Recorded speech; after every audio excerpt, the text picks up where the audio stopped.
Near the southern tip of Mexico's Baja Peninsula, an extraordinary story unfolds. A coral reef burgeoning with life, all but wiped out, decimated by reckless overfishing. But those that destroyed it would ultimately save it. Dazzling schools of fish once again decorate the reef. And the ocean's supreme predators ply these waters once more. It's fundamentally a pristine environment, and it's really the only place like it left in the Sea of Cortez. Cabo Pulmo, one of the world's most successful marine reserves, offers hope in the struggle to save our threatened seas.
Off the eastern cape of Mexico's Baja Peninsula, a pioneering effort is underway.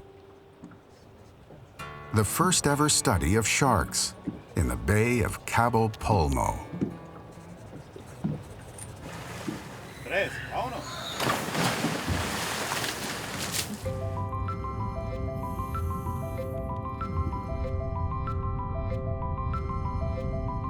The shallow seas here in the Sea of Cortez teem with life. More than 200 species of fish find refuge on the coral reef. Swirling jacks, powerful bull sharks, dancing mobula rays, and mighty whale sharks. But it wasn't always this way. 30 years ago, the reef lay barren, its waters deserted. For the fishermen of Cabo Pulmo, photographs of prized catch were all that remained. Memories, and nothing left to squander.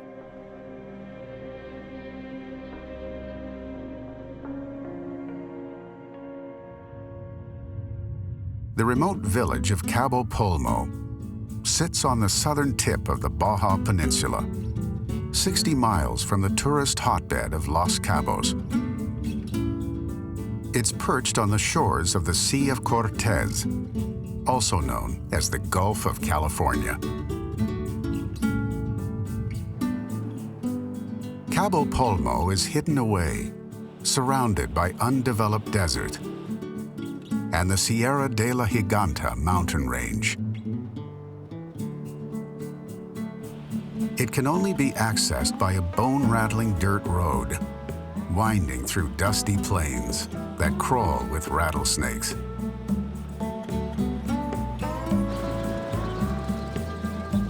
About 100 people live here. Solar energy and generators power the village. There are no mega hotels, no shopping centers, and no marina. There's only one way to launch the boats.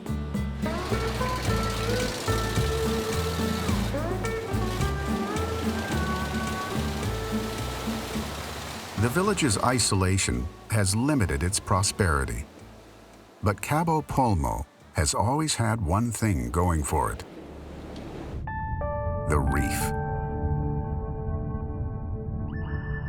It's the only hard coral reef off the west coast of North America. And at 20,000 years, it's also the oldest.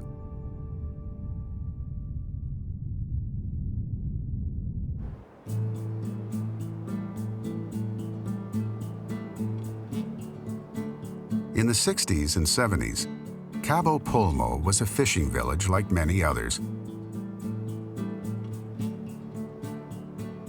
Times were bountiful.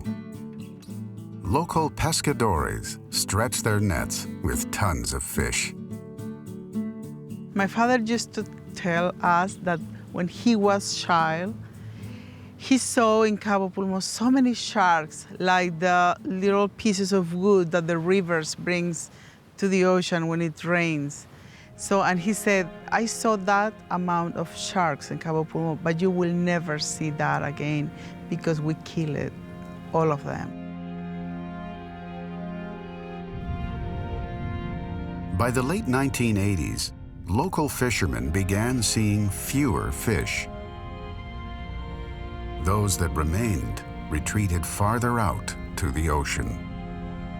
I can tell you because I remember I was a child, that they went out very early in the morning and they came back some days very late, almost dark, with no fish.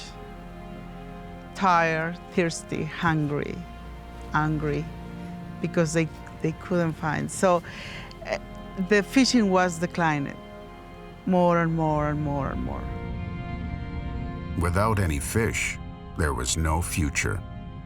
The fishing village of Cabo Polmo was close to collapse. Realizing their livelihoods were in jeopardy, the fishermen, whose fathers took to the sea before them, took a drastic step. They gave up fishing.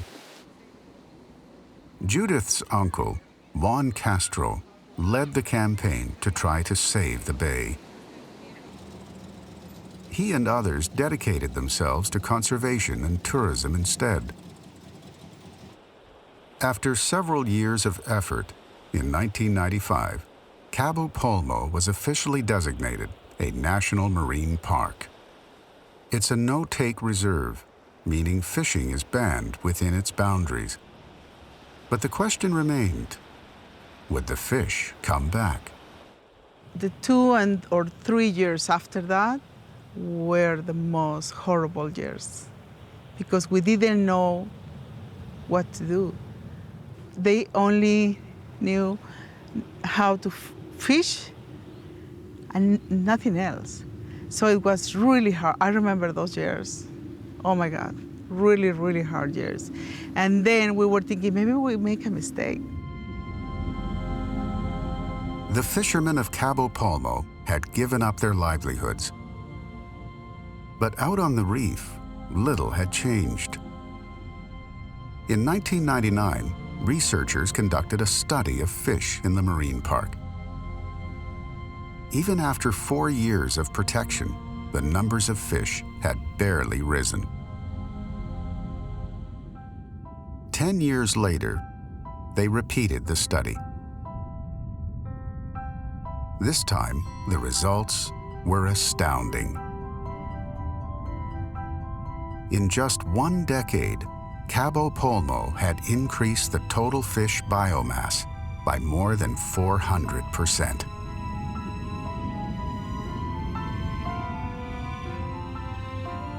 Nowhere in the Gulf of California today are there more fish per square foot than in Cabo Polmo.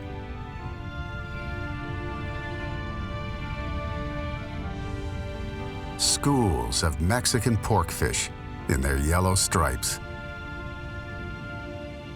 blunt-head triggerfish, and porcupine fish patrol their own patches of coral. The 1.7 tons of fish per acre recorded on these reefs rank as some of the highest anywhere, making Cabo Polmo one of the world's most successful marine reserves. The park's success has been credited to enforcement by local residents, boat captains, and dive masters.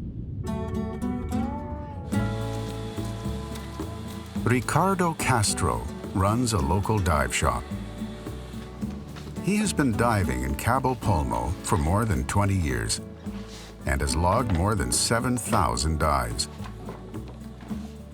Like most people here, his forefathers had fished these waters since the turn of the last century, selling their catch to nearby towns. Over the last 5 years, Ricardo has seen a profound change on the reef. What I think is because we don't fish anymore. I think everything that there was here before, it's coming back, you know. By talking to my dad and my uncles, they used to see the sharks right on the shore, you know, every day. So I think those times are coming back. Cabo Polmo's 30 square miles of protected waters make it one of the world's largest national marine parks. Environmentalist Philippe Cousteau, grandson of the legendary oceanographer Jacques Cousteau, sees Cabo Polmo as a model for marine protected areas around the world. In my opinion, Cabo Polmo is one of the best diving sites, not just in the Sea of Cortez, if not the best diving site in the Sea of Cortez. It is better than pretty much almost anything I've ever seen in the Caribbean or anywhere else in this part of the world in Central America. Less than 1% of the world's marine parks are no-take, and so this particular scale at 70 square kilometers is one of the largest no-take reserves. And that means that other than scuba diving and snorkeling, it's really left the way it should be. It's fundamentally a pristine environment, and it's really the only place like it left in the Sea of Cortez. The reef at Cabo Polmo is one of the healthiest in the entire Pacific Ocean. And with healthy reefs come monster swarms of fish. Here, a giant school of trevally jacks swarms in a constantly swirling thick silvery cloud. It's amazing, you know. When you're diving and when there's a huge school, a giant school of the jacks, if we're that far away from each other, I won't be able to see. We're gonna have a wall of fish. Or if you're under the school, like in the sandy bottom, you're not gonna see any sun going through. It's totally a cloud, dark. The jacks swim in tightly formed schools to protect themselves from predators. As the size of the school increases, more eyes are able to scan greater areas of the ocean for predators, increasing safety and allowing more time to concentrate on feeding. One of my favorite memories of diving down here in Cabo Polmo, I splashed in the water and only needed to descend a few feet before I saw what looked like a high school gymnasium size school of trevally jacks. I had never seen anything that large in this part of the world in my entire life. I mean, it took my breath away. As they swim around you, it was just a swirling mass of life, unlike anything I've seen in the Caribbean, unlike anything I've seen elsewhere here in the Sea of Cortez. And of course, it couldn't exist anywhere because fishermen would go through and clean those jacks out like that. It wouldn't take them more than a few days, if not a few weeks, to pretty much wipe everything off this coral reef.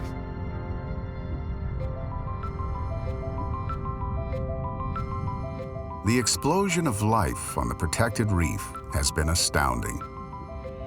But the ultimate sign of success has been the return of the sharks. This place had no sharks before in the 90s, before it was a reserve. I came here in the 90s to dive and I never saw a shark. And 10 years after it was declared a reserve, the top predators, the sharks, returned.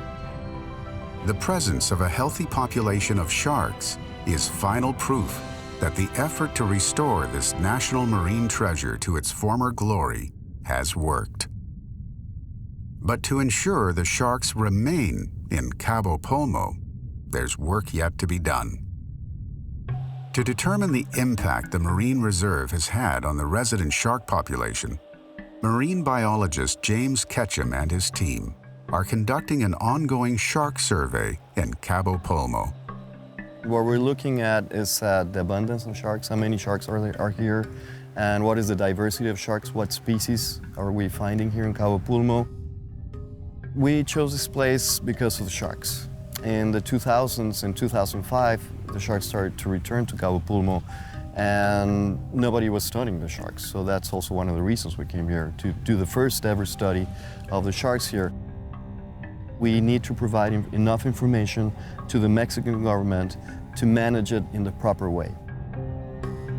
What is the proper way? Well, not having too many divers, too many people in the water, protecting the sharks efficiently. If you have a place that's not very well managed, the sharks will leave. They will be molested too many times and continuously until they just leave the place and will go somewhere else. So we don't want that to happen in Cabo Pulmo. Some of the sharks carry electronic tags that send individual signals to an acoustic receiver. The receiver records the presence of passing sharks and reveals how long a shark spends at a specific location and how many times it returns to the same spot. Data on these daily movements allow researchers to learn about shark residency and habitat use. We also want to study how efficient is this reserve, other than just saying it's a good reserve. We just want to know how many sharks are here and how long they stay here, to measure in that way the efficiency of the reserve. Research takes place underwater and on land. Students positioned 20 to 30 feet above the sea keep lookout for sharks cruising along the shore. Many sharks hunt in shallow waters close to the shoreline. We've seen 11 species of sharks so far. So we have here a number of sharks, a high diversity of sharks, a high abundance of some of these species. So it's a quite amazing place in terms of shark ecology and biology here. Bull sharks are the most common species found at Cabo Pulmo, although white tips, nurse sharks, and Galapagos sharks also ply these waters. For years, bull sharks were nowhere to be seen. Once the area was fished out, there was nothing here for them to eat. But these pelagic predators have returned in abundance, though curiously, they rarely seem to be hunting. When we see bull sharks in Cabo Pulmo here, for example, they're just resting. It's kind of a refuging, resting station where what they're doing. They're not really feeding when you're looking at. They're not really breeding, but they're probably moving into foraging grounds or foraging at night or in the afternoon when nobody's looking at those sharks. Bull sharks cruise slowly through the shallow, warm waters. They may appear sluggish, but are capable of quick bursts of speed to catch small, agile prey. With the strongest bite of all shark species, more powerful than a great white, they can attack turtles, dolphins, even other sharks. Bull sharks get their name from their short, blunt snout, used to headbutt and stun prey, and from their supposed pugnacious temperament. It's a big predator, but actually my feeling is a feeling of I want to see more sharks. It's just beautiful. I love diving with sharks because every time you are in the water with them, you see something new. They're very unpredictable animals. Most of them are top predators, so that's their nature, to be unpredictable. And that makes them more incredible to see how they move around. That's also their perfect movements in the water. They're a perfect machine in that sense. Amazing animals.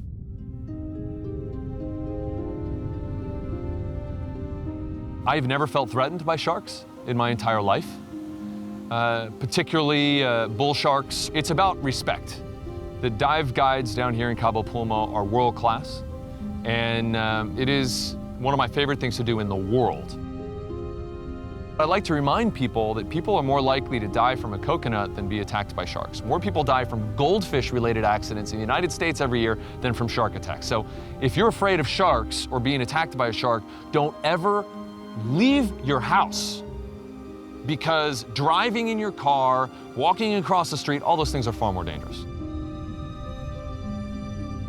If you see a bull shark here in Cabo Pulmo, consider yourself lucky, because seeing sharks is just a rare treat in life. And forget all the hype and the fear that the media dumps onto these majestic animals, and just appreciate how beautiful they are.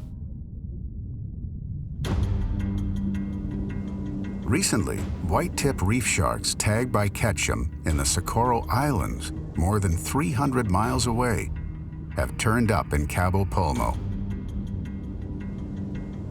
White-tip reef sharks are not typically long-distance travelers. It's believed these Socorro white-tips followed warm currents powered by El Niño. Well, El Niño has two sides. It's two sides of the coin. One side, brings bad news because the water's too warm. The thermocline drops down. That means that all the nutrients are trapped deep, so there's no replenishment of nutrients in the surface waters, so there's no food, basically. So that's bad news for many species, for top predators and a number of species. But on the other side of the coin is good news, because you have migrations of species that otherwise they can't make it to places where they don't live. Like an example is the white-tip reef. The white-tip reef is pretty much restricted to Socorro Islands, to that archipelago or west, and now it's able to inhabit other places like the Gulf of California, southern Gulf of California. So it's good news in some sense.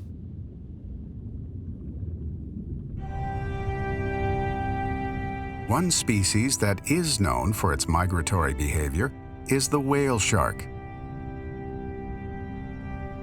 The largest fish in the sea, it is the largest fish that has ever lived on our planet. The length of a school bus, a 40-foot whale shark can weigh more than 20 tons, 4 times the size of the great white shark. Its mouth is wide enough to allow 4 divers to swim in at once. By tagging whale sharks, scientists are able to learn about their migration habits. One whale shark was tracked from the Sea of Cortez to a spot more than 8,000 miles across the Pacific Ocean.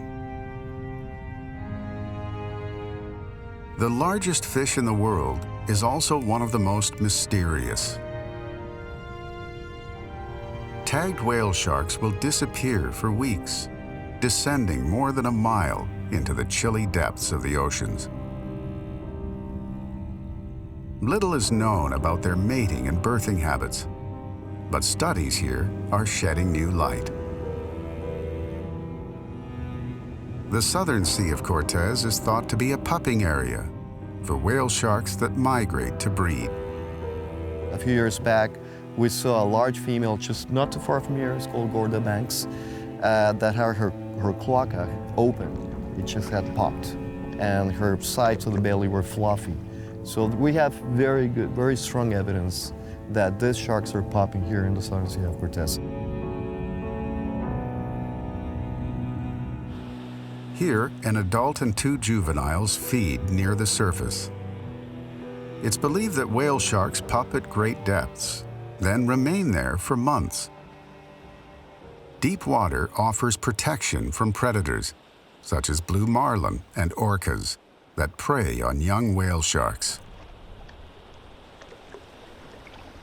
Mother and pup stay in the deep until the pup is at least 6 feet long. They then come to the surface, to a secondary nursery, where juveniles gather. Here in the Bay of La Paz, we have a secondary nursery of high importance. So we see 2-3 meter whale sharks there typically every year. So we know that they're probably popping here. They stay in the deeper part of the Sea of Cortez, Gulf of California, and then they reach a certain size and they come to surface and they stay inshore for protection and for feeding on plankton. The largest fish in the sea feeds on some of the smallest. Plankton is the most abundant food in the sea, and whale sharks are one of 3 known shark species that filter feed on these microscopic plants and animals. The sharks filter plankton through pads that cover the entrance of the throat. Giant gulps at the surface draw water into the mouth, suctioning in the plankton.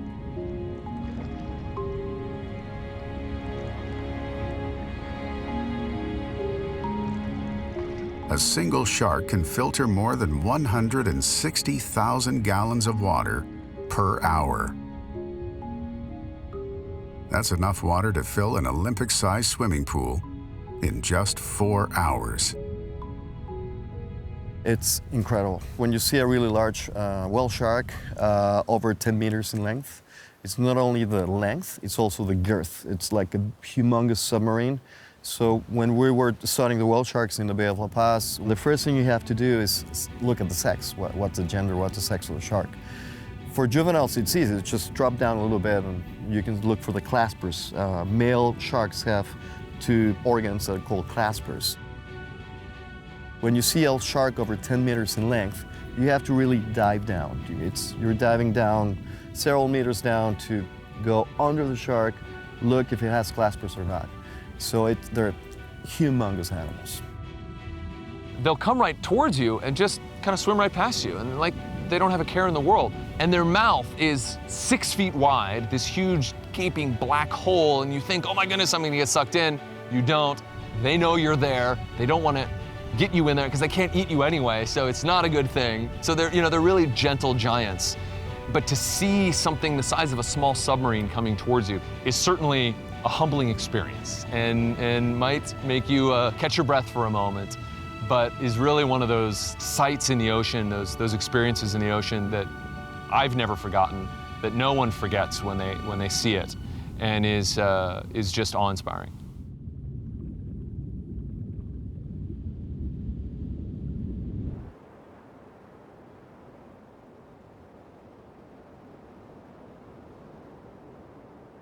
As the sun sets over the Sea of Cortez, another filter feeder swoops through the water in the dark of night. Nowhere near the size of the whale shark, but in such large numbers that it's equally remarkable, the Mobula ray.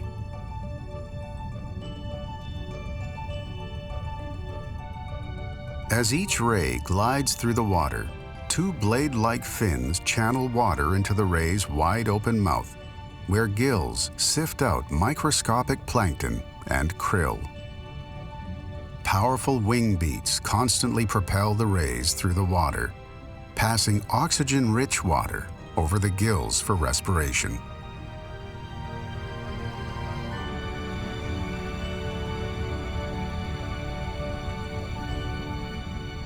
The non-stop action is a bit too much for this pufferfish, which makes a hasty retreat.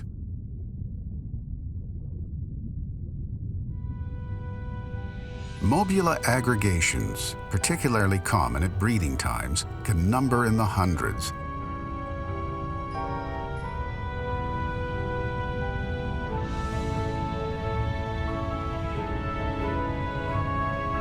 But these large shoals are vulnerable to commercial fishing.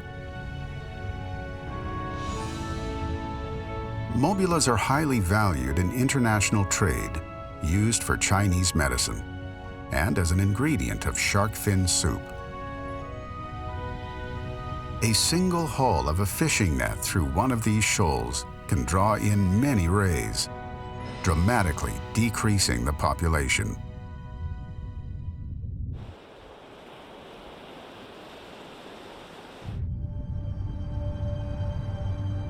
Today, the protected waters of Cabo Pulmo are similar to those of a coral reef that has never been fished. The coral reef functions as a nursery for a vast number of animals that live in the Sea of Cortez, and the benefits of its protection extend well beyond the confines of the reef. Away from the marine park, fishing has improved. Fishermen outside the park's boundaries take advantage of this spillover effect. To prevent fishing from once again decimating the reef, Marine Park staff Danielle Gatica and Alicia Chavez patrol Cabo Polmo's protected waters. They're on the lookout for poachers with weighted gill nets that haul in anything that swims by, including sharks and rays. The illegal fishing boats often try to evade capture. Sometimes they're running. When they look the boat, they're gone. Sometimes they wait. You know, when we arrive of the boat, sometimes they are like angry, you know, because they want to fishing in any place. Park rangers arrest and fine the fishermen and confiscate their illegal fishing boats. But it's not just poachers that concern the Cabo Polmo Marine Patrol. Scuba diving boats can also pose a problem. Buenos días, Capitán. That's a diver's boat. It's a dive boat right there.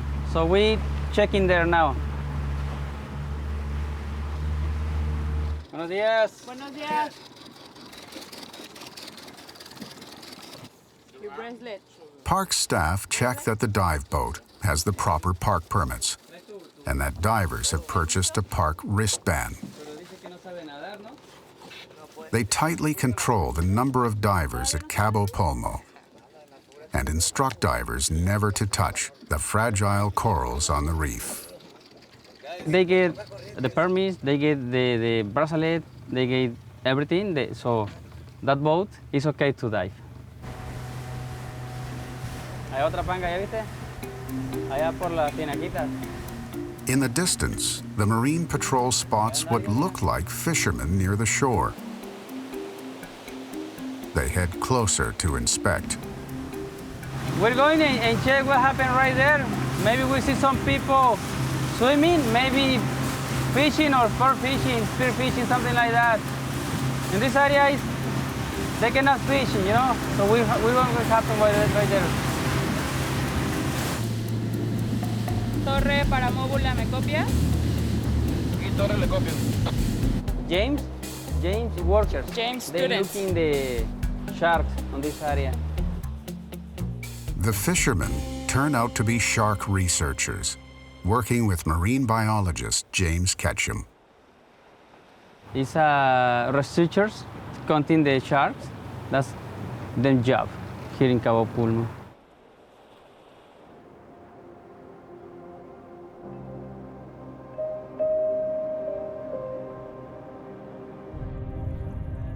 "70 feet below the surface of the Sea of Cortez lies a ghostly relic, claimed by the power of the sea. The wreck of the Fong Ming, a Chinese fishing vessel seized by authorities for attempting to smuggle nearly 100 migrant workers into the United States.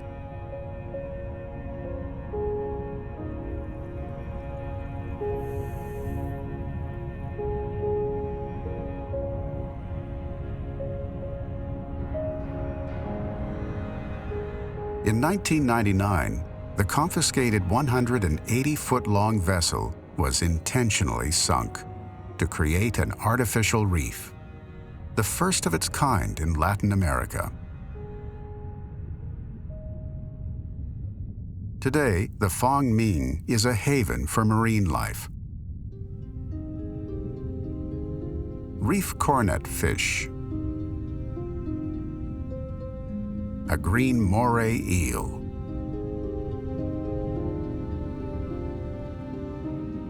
an olive ridley turtle. Of all of the sea turtles, olive ridleys are the smallest, weighing on average about 75 pounds. They are also the most abundant, though their survival is threatened. In the water, fishing nets take their toll. On land, nesting females are slaughtered for their meat and skin. Most hatchlings die on the beach before reaching the ocean, preyed on by birds, crabs, and even dogs. For every 1,000 eggs laid, just one hatchling will survive to breeding age.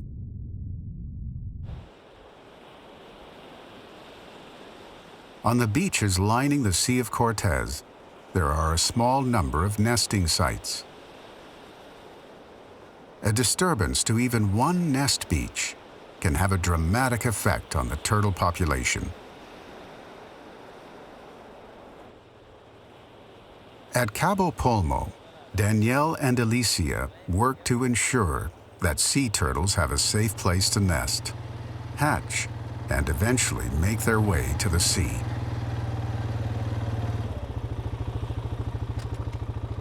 These young conservationists search the beach for vulnerable nests, then move them to a protected corral.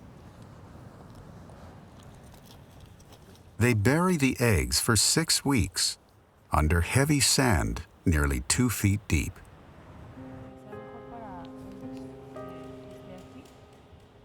The progress of each protected nest is monitored to ensure that the greatest number of hatchlings survive. When the eggs hatch, babies crawl to the surface, orient to the ocean, and scramble instinctively to the sea. It's a dangerous journey, fraught with predators. But marine park staff don't take the hatchlings directly to the sea. Hatchlings need to experience the beach and even taste the sand as they scurry down the beach to the surf. It's believed this helps create a chemical memory of their birthplace, so they may return to the same spot in 12 to 15 years to lay their own eggs. It takes more than an hour for each tiny hatchling to push its way over the thick, wet sand.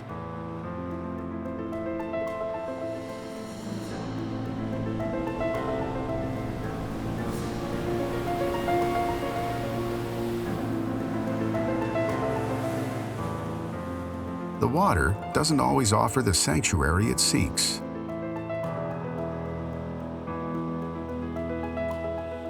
But this one gets a helping hand. Each wave knocks it back.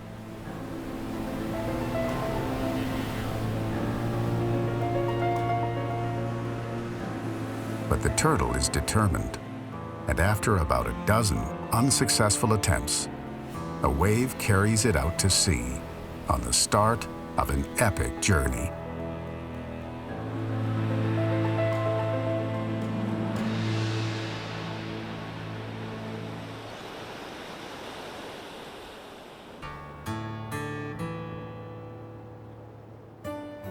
North of Cabo Polmo, at Los Islotes, overzealous fishing has had a dramatic impact on large colonies of Baja California sea lions.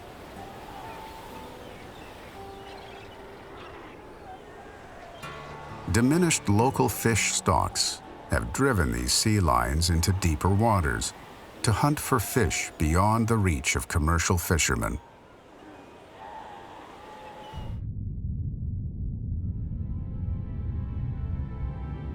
California sea lions are opportunistic eaters, feeding on fish, squid, and small sharks. They typically hunt at the surface down to about 80 feet. But they can dive as deep as 1,200 feet and hold their breath for up to 20 minutes.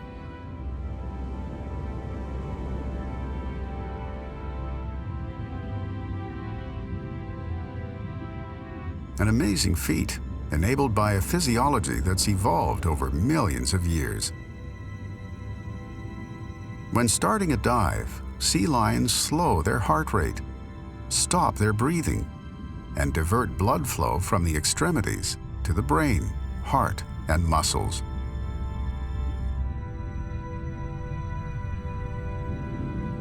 They are natural-born swimmers. Large front flippers power their streamlined bodies through the water at speeds up to 25 miles an hour. Thick layers of blubber and a coat of coarse hair provide insulation from chilly marine waters. The sea lion's whiskers contain nerve fibers that aid in navigation through ocean waters and detect vibrations from prey in the water. Hunting sessions can last as long as 30 hours.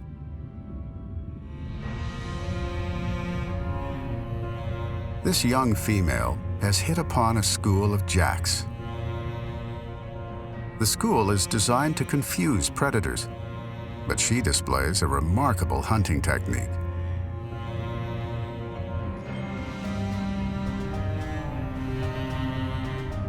From a school of hundreds of jacks, the sea lion focuses on just one. She tears after the fish, even as the jack tries to hide within the school.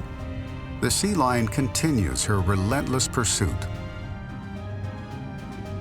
until the fish is too tired to outswim the hunter.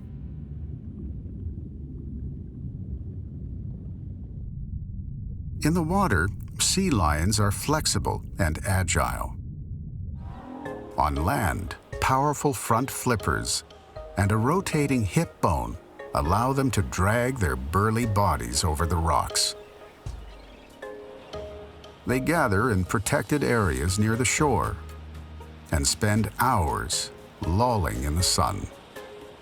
On land, they have no predators. In the sea, great white sharks and orcas pose the greatest threat. When not hunting, young sea lions have one thing on their minds: play. Juveniles chase each other, wrestle, and practice territorial battles for hours on end.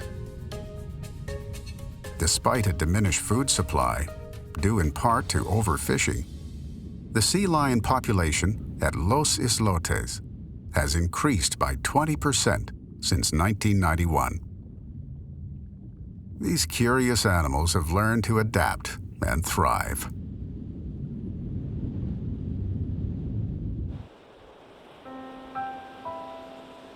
Back in Cabo Polmo, diving on the reef is like traveling back in time when all of the Sea of Cortez teemed with life.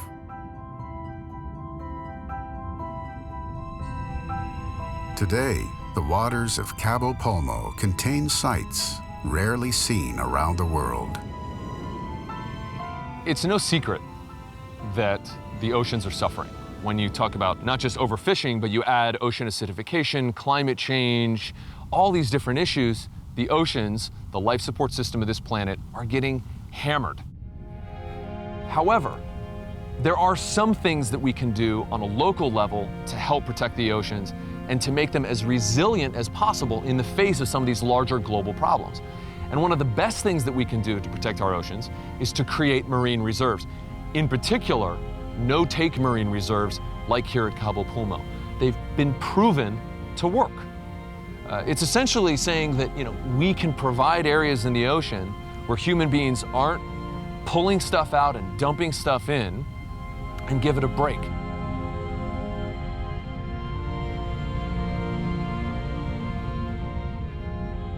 Here you have a formula that worked.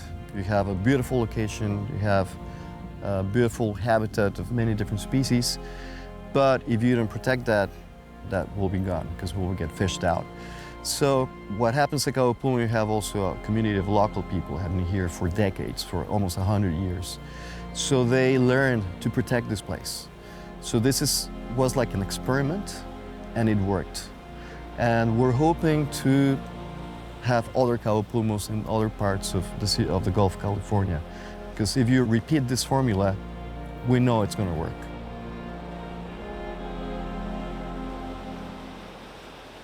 Fishermen up and down this coast will tell you they don't want their kids to become fishermen because they see the decline in the health of the fisheries along here and that it's a diminishing return on investment. And they want their children to go and do something else. Whereas what they've built here in Cabo Pulmo is truly an investment in the future and is value that continues to grow for the next generation. Cabo Pulmo, it's my life. It's been my dad's, my mom's, and my grandpa's life, you know. And I wish it's gonna be my kids' life, you know. I'm very proud of Cabo Pulmo, the town itself, but also what we have on the ocean, you know. As you can see, it's a beautiful place. Unfortunately, we don't have that many places in the world like Cabo Pulmo. We have to start taking care of those places, you know. So our kids, the world kids, can enjoy these kind of places. Inspired by the success of Cabo Pulmo, Mexico has plans to extend its marine sanctuaries to include up to 10% of its seas. One of the world's most successful marine reserves is now a model for other marine protected areas around the world, and one of the many wonders of the Great Blue Wild.